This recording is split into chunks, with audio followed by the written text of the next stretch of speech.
What's good, people? CJ Williams for Culturalist Theory. Today we're taking it to the DMV to cover one of hip-hop's most underappreciated artists today, Wale. For this list, we'll be ranking his 7 full-length LPs, so you already know, no EPs or mixtapes will be included. But if you want to see a list on the latter, let us know by leaving a comment. Let's not waste any time, let's get to it. Wale has one of the best discographies in hip-hop, with only one project we would classify as a miss. Insert his 5th album, Shine, released in 2017. Now Shine, ironically standing for Still Here Ignoring Negative Energy, has a message we can certainly get behind, but we must keep it a band. Songs aren't necessarily bad, they just are. Nothing here outside of a handful of records is memorable. The last joint, for example, Smile, put just that on our face, as Folarin does a commendable job of evoking Kendrick's We Gon' Be Alright vibes. Records like Scarface, Rose and Gotti, and Running Back are solid enough to repeat but not stick with you longer than release week. A normally reliable harmonizer, there's a few cringeworthy attempts in DNA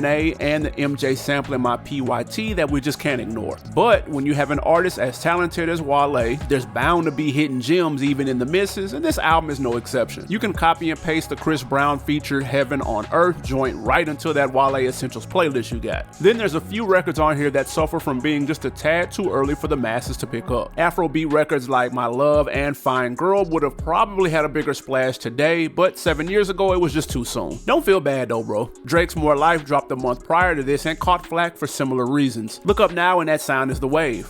Hey, it sucks being early to the party sometimes. You help set up while others enjoy the fruits of your unacknowledged labor. The album that followed up Shine was 2019's Wow, That's Crazy. A definite bounce back from the previous drop, it still wasn't quite to the heights of his earlier works. In an interview with Apple Music, Wale is quoted as saying he looked at this album as a movie. So let's run with that parallel. You know the flicks that have a fire opening scene to grab your attention, then slow down to a snail's pace immediately after? The director is hoping the audience is patient enough to let the storyline build, while the moviegoer is hoping this crawl leads to a payoff worth their time. That opening scene would be Sue Me with the undefeated Kelly Price. As a matter of fact, there are 2 Price features and 0 complaints from us about that. The movie, album, then slows down literally in pace and quality of records as Love and Loyalty and Cliche thwart talented co-stars but end up being forgettable by the end. The tempo gets a much needed jolt in the 2-step worthy BGM, and this kicks off the best stretch of the album. The middle is home to some of the dopest records in Love, Her Fault with Penn Griffey, aka Bryson Tiller, and on Chill, a tailor-made radio record with Jeremiah. Hey yo, where he been hiding at? He was on a roll through this gap, then seemingly disappeared. I don't know. We get our traditional MMG style record with Routine featuring Rose, Meek, and a god-tier flow by Wale, but hands down the best scene is the Hit Boy produced 50 in the Safe featuring buttery smooth vocals from Pink Sweats. My repeat button is still in recovery. Is it too much to ask for a full project from Hit and Wale? Yeah, we won't be greedy, like a 10-piece will do. Please make that happen for you people. This is a sleeper project that's on par to our number 5 pick, but loses in a photo finish due to that album's cohesion. More on that in just a second.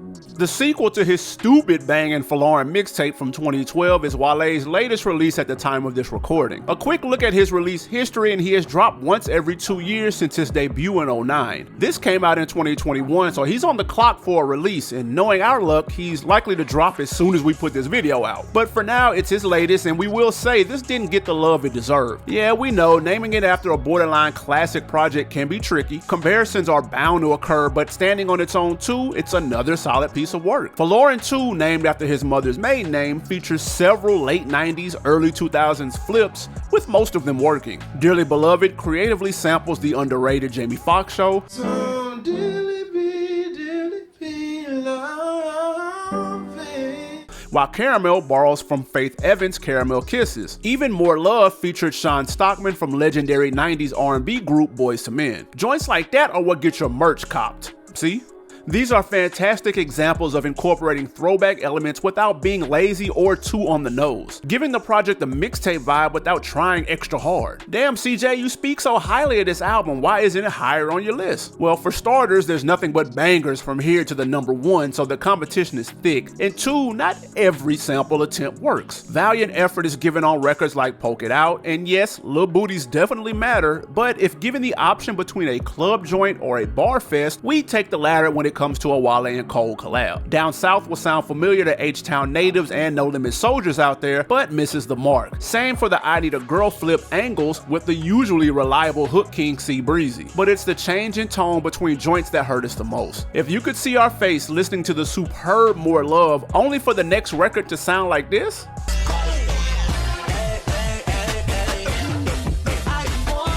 now maybe this is some DC swag that we're not on, and if so, let us know in the comments, but it throws the vibe completely off. Thankfully, those are small complaints, as records like Fluctuate and Beverly Boulevard have gotten plenty of spins in the whip. The album did about 20K its first week, so it's likely you slept. Do yourself a favor and run it one time. With his name buzzing crazy after his 2008 mixtape About Nothing and his 09 XXL freshman class appearance, Wale was poised to be one of the leaders of the new school. For his debut outing, no expense was left, with production credits by Mark Ronson, Green Lantern, Neptunes, Cool and Dre, and frequent collaborators Best Kept Secret. A good balance of rap features like Bun B, Gucci Mane, and J. Cole, balanced with hooks from Pharrell, Jasmine Sullivan, and the underappreciated Marsha Ambrosius. Not to mention super early looks from then relative unknowns to the culture Lady Gaga and Melanie Fiona. Yo, can we give Folarin his flowers for being ahead of the curve with some of music's top talent like Gaga and Fiona, as well as Miguel, SZA, and more recently giving Megan Thee Stallion her first big feature. The man got vision is all we saying.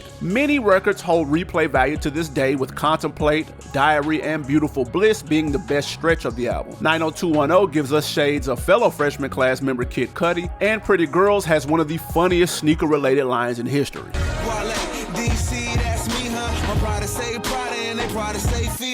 Honestly, with only one real skip-worthy song with TV and the radio, it pains us to have this at number 4, but that says a lot about these next joints than this one. One of the best debuts in hip-hop in the last 15 years, it's time we put some more respect on it. Before we get to the top 3, we gotta point out, never overstaying his welcome on the album tip, Wale doesn't have an LP over 16 tracks, but he'll throw an EP or mixtape to feed fans in between time. Matter of fact, up until his 6th album, he dropped a mixtape before every release. Let us know what's his best tape, and do we need to make a separate video ranking them? Also, don't sleep on those EPs. There's some gems sprinkled in there in case you missed. We recommend Right Here and Ungrateful and Thankful on his free lunch project, Shit Don't Stop from the Perfect Storm, and Cassius from the self-promotion joint. Hey, don't say we ain't never done nothing for you. Wale was quoted as saying, "Young niggas don't aspire to be legendary no more," which inspired him to create his sophomore album, Ambition. Simply put, the album slides from front to back. The first with his new squad, aside from the drops and a feature here and there, we don't get too many MMG-isms, which many were concerned about when the deal was announced. Not that MMG is bad or anything, we just didn't know if Wale was a fit. Sure, it worked for the compilation that dropped a few months prior, but would that translate to his solo effort? Well, it turns out we were worried for nothing, cause Ambition is exactly what he set out to make it. In an interview with Hip Hop DX, he said this was his best music he's ever made. No lies detected, as he goes 3 for 3 out the gate with Don't Hold Your Applause, Double M Genius, and Miami Nights. Another underrated quality of Wale's is his ability to make radio-friendly records that are easy for the guys and gals to enjoy equally. You may think I'm listening to my local FM station when you get in the whip because I've got Lotus Flower Bomb and Sabotage cranked up to the max. But nope, those are just 2 infectious records that are impossible to hate. Wale's flow is precise over top DJ Toomp horns on No Days Off, while Slight Work with Big Sean gives a nice change of pace in the middle of the project. Then the Maybach Big 3 get busy on the title track with cinematic production courtesy of T-.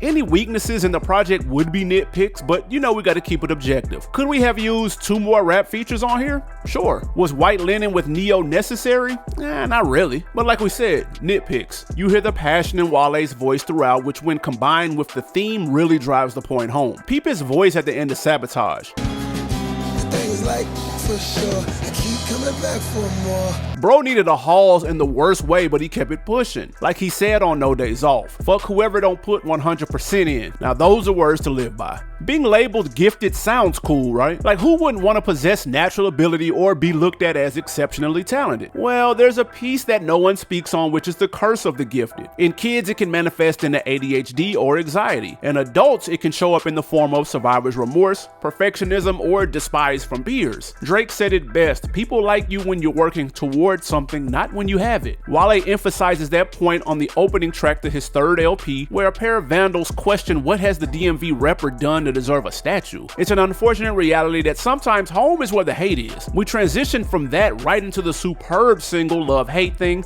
featuring Sam Dew tapping into his inner Marvin Gaye. The record is one of many instances of perfectly placed, layered vocals over top A1 production. Speaking of, the production and sequencing of the records are the stars of the show thanks to Jake One, Cardiac, and No Credit, among others, lacing the soundscapes. If we told you we knew Travis Scott handled production on Rotation featuring Wiz and 2 Chainz, we'd be lying. Then Folarin and Just Blaze make the perfect pairing on 88, the one and only collab between the two, leaving us begging for another studio session. Recently, Wale threw a 10-year anniversary concert for this album back home. So for those who were in attendance, 1, I'm hating, and 2, let us know in the comments how it was. Sick we couldn't make it, but how about we get a vinyl drop for this album? We'll take that as a consolation prize. As for The Gifted, Wale hit the Goldilocks zone of commercial joints, B-sides, and just the right amount of rap and R&B features. The album concludes on a high note with the banger Black Heroes, then teases us with the Jerry Seinfeld outro, giving us a taste of what was to come. Speaking of, I'm gonna keep it a buck with you right quick. Here at Culturalist Theory, we don't like when a ranking goes in order of release. I don't know, just something about it feels lazy. So that's why you barely see it in our list. But in rare instances like this one, it only feels right. Wale's first 4 albums got better and better each go-round, a stretch that again doesn't get talked about enough. Wale called this his most personal album to date when it dropped, and it's evident by the lack of features. Who better to tell your story than you? The first MMG-less album since signing, you will only find one MC dropping bars here. Piggybacking off the classic mixtape About Nothing and its follow-up More About Nothing, you can catch a few Seinfeld clips from the show, along with the man himself narrating the project. The addition of Seinfeld is a dope nod to the legendary show and doesn't feel gimmicky or overused. Mature themes like friends turn foes, miscarriages, and marriage fill the 14-song track list, giving depth, relatability, and replay value. The latter being the main reason we believe it deserves the classic designation. We think there are 4 main components to a classic: quality of records, replay value,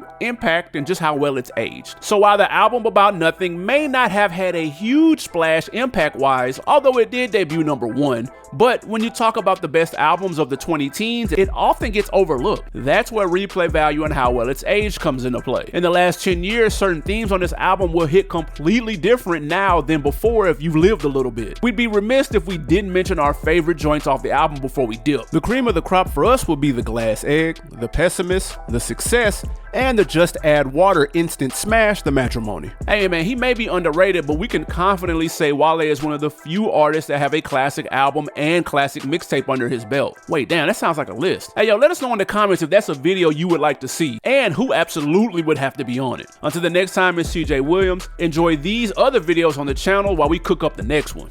I'm out.